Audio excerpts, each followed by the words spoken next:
Britney Spears has a memoir that is coming out on the 24th, which is called The Woman in Me. It's the first time that we're really hearing from Britney directly. She's been in the news a lot her whole life, especially more recently around her conservatorship. And so a lot of headlines have been coming out as stories leak about the book, and people have been wondering what that means about her mental health, what that means about how we view mental health, and how we should be talking about it.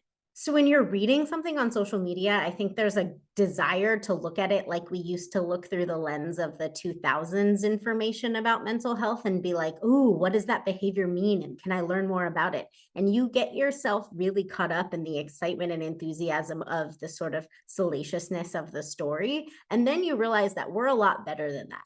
And we can do a lot better than that. And what I mean by that is maybe you're drawn in because of the headline, because of the story, but maybe now you also realize that that person is a person and mental health is complicated and life challenges are complicated. And there's usually a lot more to something than like whatever can be told in a quick post or a quick story. And so trying to thoughtfully consume the news and not just say, "Ooh, that's exciting. Let's talk about that." And then use it more like gossip, like we used to when we used to consume like gossip and tabloids about especially someone like Britney Spears. I think we could do better for her now and really consume her stories with thoughtfulness and empathy and think about mental health in the context that all of us are trying to grow and understand it and say people struggle, and sometimes struggles look like behaviors we don't always understand, but it's not our job to be trying to understand them. Our job is to hear the story that people are telling us and respect them for telling the story to us and kindly reply, give them space,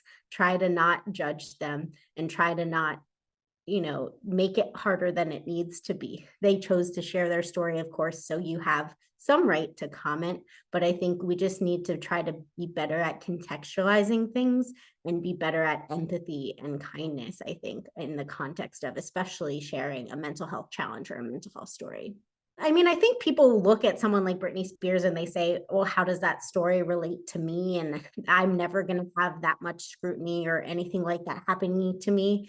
And I think if you're a kid right now, you're growing up with social media and you're growing up under a lot more scrutiny than someone like I did and someone like Britney even did, even though she was in the paparazzi. But paparazzi was very different than social media. So we're under scrutiny more than we realize and constantly kind of online and in a place that people can comment, like, judge, change our self-esteem, all of that. And so I think what you can learn from a story is that how that affected her could be a way that it could affect you to a lesser extent, probably, but it's sort of how public scrutiny affects our mental health in general. And I think that's worth knowing. I think it's important to look at how people's judgment of our behaviors affects our own mental health.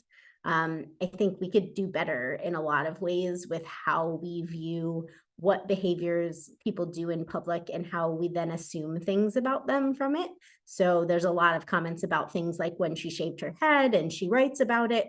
And I think when we were younger and like it was in the tabloids, a lot of those are the headlines that really stigmatize mental health to begin with and really made people say, if someone has a behavior that I don't understand, that person must be crazy. And that's not really helpful. That just makes it harder for somebody who's struggling to say, I'm actually struggling and this is what's going on with me. And so we want to be looking at behaviors in context, and we want to be kind about them, and we want to be better. And I'm hoping that like having the lens of whatever 20 years of something like this could make us better.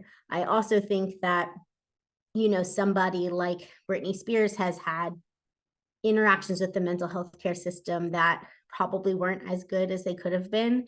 And I think we also have to view all of that in the context of her life and her experience. And one of the hard things about lived experiences and stories is that they are just that person's story, and you want to be careful to not apply them to everyone. So just because one person had a bad experience on a medication or a bad experience with a psychiatrist or a bad experience in the hospital doesn't mean you won't have a good one. And I worry sometimes when people see stories like, especially of famous people, or they see stories on social media where people really had a hard time, it becomes hard to then ask for help yourself because you worry that can happen to you.